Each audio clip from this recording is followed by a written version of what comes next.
former Commissioner Paul Tagliabue, NFL Commissioner Paul Tagliabue, with us on 365 Sports in Vegas. Super Bowl 58, the Chiefs and 49ers inside the Mandalay Bay. Commissioner Tagliabue, first of all, it's an honor to have you on the show today. Vet the Vote, veterans and also tackling the election volunteer crisis. How did you get involved in this particular promotion and campaign? Well, I learned, quite a few years ago that the NFL had its own voting initiative. The teams were emphasizing the importance of voting as citizens, not just in the stadium and the local events, but on network television. And then when Vet the Vote, when We the Veterans was organized 4 or 5 years ago, I heard about it from Troy Vincent and others at the NFL. And I was able to engage a friend of mine, General George Casey, who was the Chief of Staff of the U.S. Army at one point. And so George and I have been very pleased to have the opportunity to be volunteers in an organization which does amazing things. And, We the Veterans have emphasized in trying to raise awareness of the importance of voting, but not just the importance of voting, the importance of having trained people and adequate numbers of people to serve as poll workers on election day. And their goal this year is to increase from 65,000 to 120,000 veterans or veteran families who will be volunteering in 2024 as poll workers and poll watchers.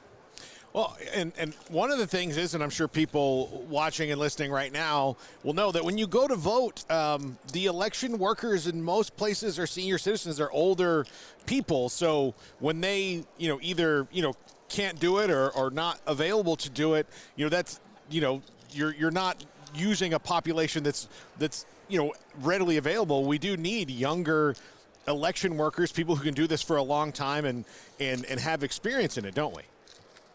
Well, that's certainly a part of it, but we need more voters in America at all levels, and particularly among young people.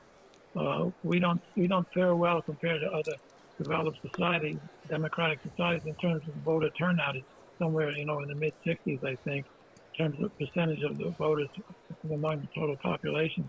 Other countries are in the mid-80s and mid-90s.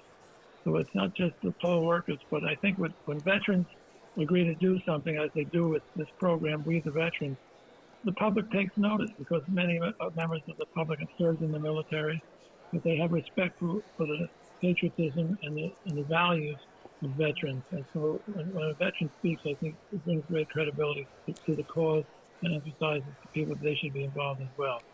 Commissioner, the NFL has been very heavily involved in the military, all the various branches. How important was that when you were there to make sure that got even more involved with the various veterans and military within the NFL?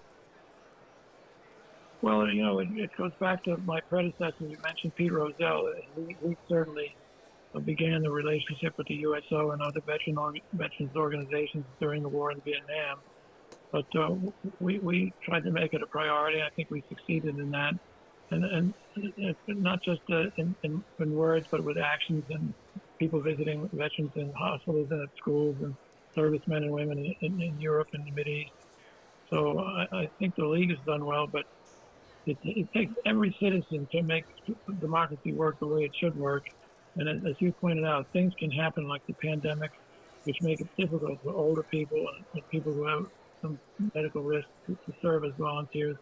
And what We the Veterans is doing is trying to ensure that there's a well-trained and capable force of volunteer poll workers in 2024.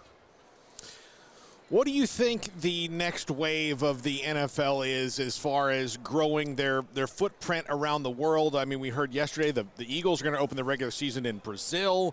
Do you envision a day where there's a team that's not in the 50 states?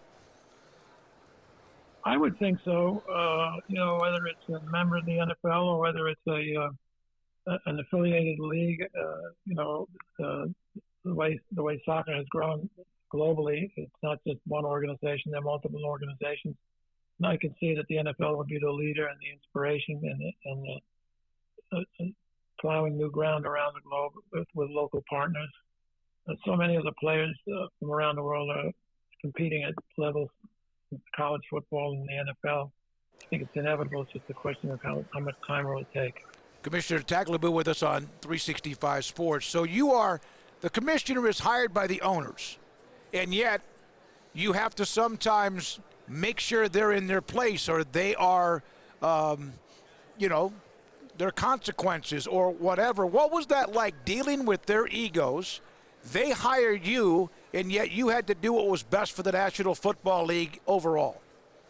Well, I think it works because it's written in the Constitution and bylaws that the commissioner has that authority. But more important than that, the owners as a group understand that the commissioner has to do that job and that it's not an easy job to do. So when you are making a decision, you can enlist the support of the owners as a group.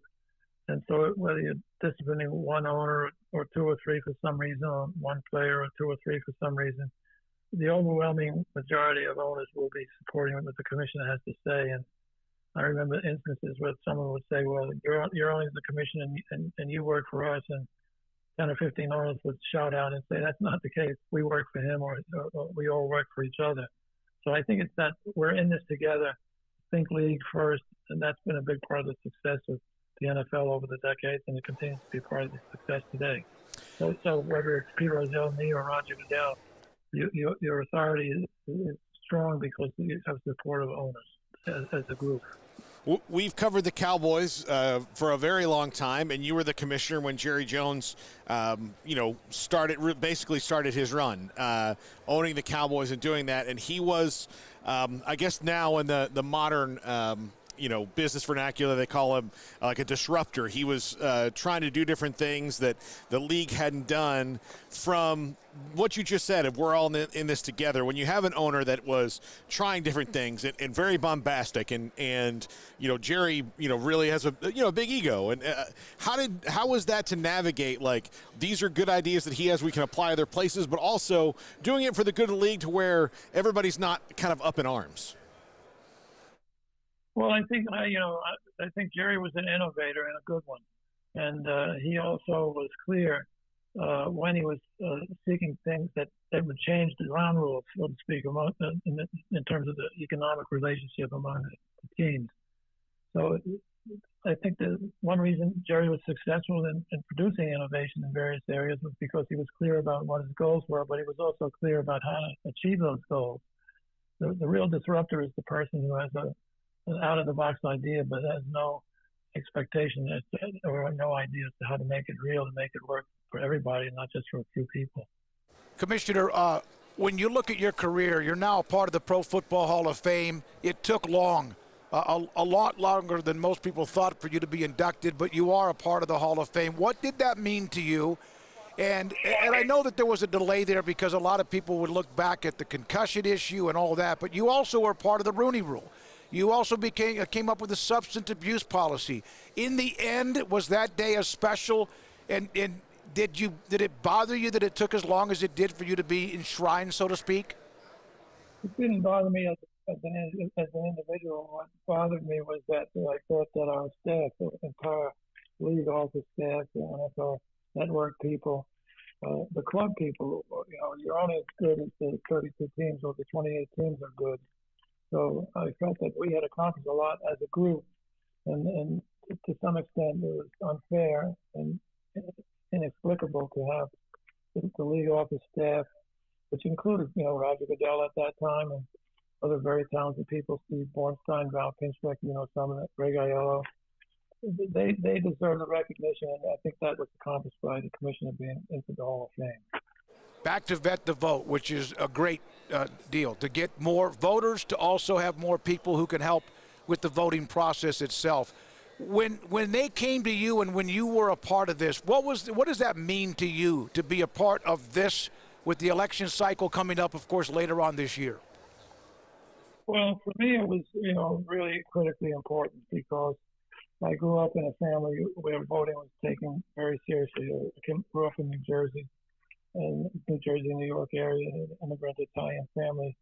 and they appreciated the opportunity to be living in America, and that appreciation was translated into voting. If you were an adult in our neighborhood and you didn't vote, you were criticized publicly by the neighbors, and they couldn't understand why you could take advantage of the society we have and the freedoms we have without participating in voting. So that goes back to my time as kids. But today we see the issues in some ways are more contentious than ever. At least the way they're presented to the public are more contentious than ever, because there are networks and organizations that speak from one perspective without recognizing other perspectives. So I think for the NFL to have the opportunity with We the Veterans and with other organizations and with their teams, not just to get people out to vote, but to use stadiums as voting places, which was done in 2020. It's going to be done again in 2024. So Roger and his people have done a terrific job in this space, and we've only enhanced the impact of the NFL by partnering with We the Veterans, and I hope we've enhanced their impact, because they have tremendous values and things that should be supported by society.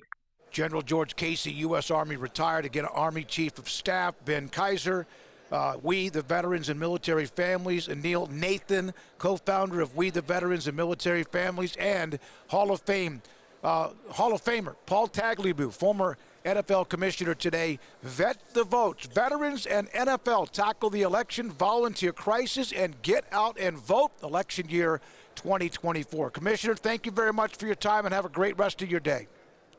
Thank you very much. Sir, that's Paul Tagliabue, commissioner of the NFL, on 365 Sports in Vegas on 365 Sports. Paul Catalina, Garrett Ross, Emery Winter, and I'm David Smoke. We'll be back in a moment.